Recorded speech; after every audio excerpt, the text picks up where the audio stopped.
The phone buzzed once on the nightstand, a single innocent vibration that sliced through the quiet like a scalpel. I was half asleep, one arm flung across the empty half of the bed where Claire should have been, and I reached for it out of habit. The screen lit up with a preview I wasn't meant to see. Still thinking about that night in the hotel. You always knew how to make me forget my own name. My thumb hovered.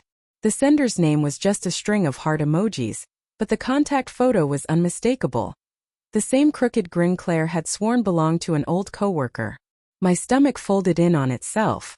I sat up, heart hammering so hard I could taste metal. The room smelled faintly of her lavender shampoo and the lie she'd told me an hour earlier. Girls' night, babe. Don't wait up. I shouldn't have unlocked the phone. I knew her passcode, our wedding date, because she said it was romantic. But the moment the home screen bloomed open, something inside me cracked. I told myself I was just checking the time. I told myself a lot of things in those first 30 seconds. The thread went back months. I scrolled upward, each message a fresh wound. He fell asleep during the movie again. I swear he's allergic to fun. Remember when we drove to the coast at 2 a.m. just because? God, I missed that. You still keep that photo of us in your wallet? Smiling face with horns. My name appeared exactly twice, both times as the husband.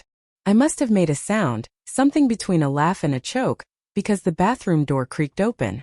Claire stepped out in her silk robe, hair twisted up in a towel, humming. She saw me holding the phone and froze. Alex. Her voice was soft, careful, the way you talk to a spooked animal. What are you doing? I turned the screen toward her. The color drained from her face so fast I thought she might faint. It's not what you think, she said automatically, the universal anthem of the caught. Then enlighten me, I whispered. My throat felt lined with sand. Because right now it looks like you've been laughing at me with the guy you told me was ancient history. She crossed the room in 3 quick steps and tried to take the phone. I held it out of reach. Give it to me, she said, sharper now. You're violating my privacy. Privacy. The word tasted bitter. You mocked me for being too boring. In the same breath you asked him if he still had the hotel key. That's not privacy, Claire. That's a goddamn confession. Her eyes filled. Real tears or performance, I couldn't tell anymore. I was venting. It didn't mean anything. Venting, I repeated. Right. Because telling your ex you fantasize about him, while I'm snoring next to you, is just healthy communication. She sank onto the edge of the bed, clutching the robe like armor. You don't understand. We've been together since college. You used to surprise me. Remember the picnic on the roof? The weekend in that awful cabin with the leaky roof? Somewhere along the line you stopped trying. You became safe. Safe. The word landed like a slap. I thought safe was what you wanted, I said. You cried the night I proposed because you said you finally felt secure. Was that a lie too? No, she wiped her eyes. But secure isn't the same as alive, Alex. I wake up every morning and it's the same routine. Coffee, gym, work, dinner, Netflix, sleep. Rinse, repeat. I love you, but I'm drowning in beige. I laughed, then a raw, ugly sound. So you decided to spice things up by sexting the guy who cheated on you senior year? Brilliant plan. It wasn't sexting. It was nostalgia. Nostalgia doesn't send dick pics, Claire. I scrolled to a photo timestamp 3 weeks ago. She lunged for the phone again. I twisted away. Stop, she cried. You're twisting everything. Twisting. My voice cracked. You told him you almost called out his name last night. Explain how I'm twisting that. Silence stretched between us, thick and poisonous. Outside, a car alarm wailed and died. I made a mistake, she said finally, so quietly I almost missed it. I was weak and stupid and I hate myself for it. But I never slept with him. I swear on everything. I wanted to believe her. God, I wanted to. But the messages painted a different story. Late-night voice notes, inside jokes, plans to meet for coffee, that somehow always got canceled last minute. I thought of the credit card charges I'd ignored. $180 at a downtown bar on a Tuesday, $62 at a lingerie boutique. I'd assumed gifts for her sister's birthday. How long? I asked. She hesitated. That hesitation was answer enough. 6 months, she whispered. It started as flirting. I told myself it was harmless. 6 months. Half a year of me kissing her goodbye every morning while she carried his words in her pocket. I stood up, legs unsteady. I need air. Alex, please. She grabbed my wrist. Her fingers were ice. We can fix this. Counseling. I'll delete everything. I'll block him. I'll do whatever you want. I looked down at her hand on my skin and felt nothing but revulsion. You don't get it, do you? It's not about the messages anymore.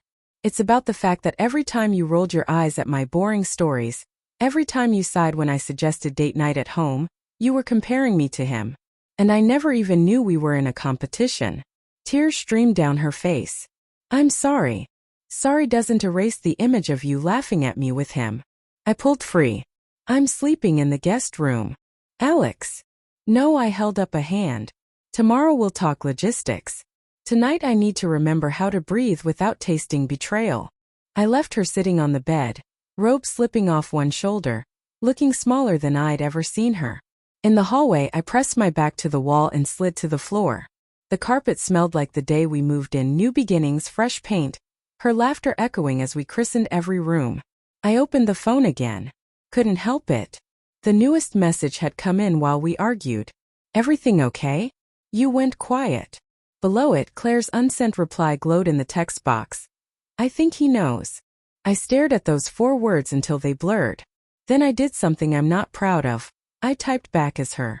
He knows everything. We're done. Don't contact me again. I hit send, blocked the number and powered off the phone. In the guest room, I lay on top of the covers fully dressed, staring at the ceiling. The clock ticked past 3 a.m. Memories assaulted me in waves. Her dancing in the kitchen to our wedding song. The way she used to trace my scars and call them badges of honor. The quiet mornings when she'd steal the blankets and I'd pretend to mind. I thought of the life we'd built.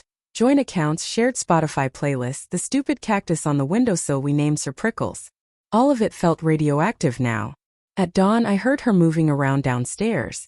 The coffee maker gurgled. A cabinet slammed. Then silence. I found her at the kitchen table, eyes swollen, clutching a mug like a lifeline. I called in sick, she said without looking up. We should talk. I poured myself coffee I didn't want. What's left to say? I ended it. For real this time. I deleted the apps, the cloud backups, everything. I'll give you passwords, location sharing. Whatever you need to trust me again. I studied her face. The girl I'd loved was still there, but she was a stranger wearing Claire's skin. I don't think I can. Her lip trembled. You don't mean that. I do. The words scraped out. I keep thinking about the night you came home late, smelling like his cologne. You said it was a new client. I kissed you anyway. I kissed you while you were still warm from his lies. She flinched. I hate myself for that. Good, I said. You should. We sat in silence until the coffee went cold. Finally she spoke, voice barely audible. What happens now? I don't know. I set the mug down. But I know I can't sleep next to someone who looked at me and saw a consolation prize. She started crying again, shoulders shaking. I didn't comfort her. That afternoon I packed a bag. She watched from the doorway, arms wrapped around herself. Where will you go? She asked. Hotel. Then somewhere else. I zipped the duffel. I'll have a lawyer send papers. Alex. She stepped forward then stopped. I loved the man who proposed on one knee in the rain. I just lost him somewhere. No, I said, meeting her eyes for the first time all day. You lost yourself. And you tried to find her in someone else's arms. I walked out without looking back. The door clicked shut behind me like a period at the end of a sentence I never wanted to write. 3 months later, the divorce was final. I kept Sir Prickles. She kept the wedding album. Some nights I still wake up reaching for her side of the bed. Fingers closing on empty air. The betrayal doesn't sting like it used to. It's more of a dull ache, a phantom limb. I've started running again. Early mornings when the city's still asleep. I surprise myself with playlists that aren't ours. Last week I laughed at a meme without checking if she'd like it first. Healing isn't linear. Some days I draft texts I never send. Do you miss me, or just the version of me you invented? I always delete them. Claire texts sometimes. Short, careful messages about mail or the cactus. I reply with one-word answers. The last one came yesterday. I started therapy. I'm learning I was the boring one all along. I stared at the screen for a long time. Then I turned off the phone and went for a run. The sunrise was the color of forgiveness I'm not ready to give. Maybe someday, but not today.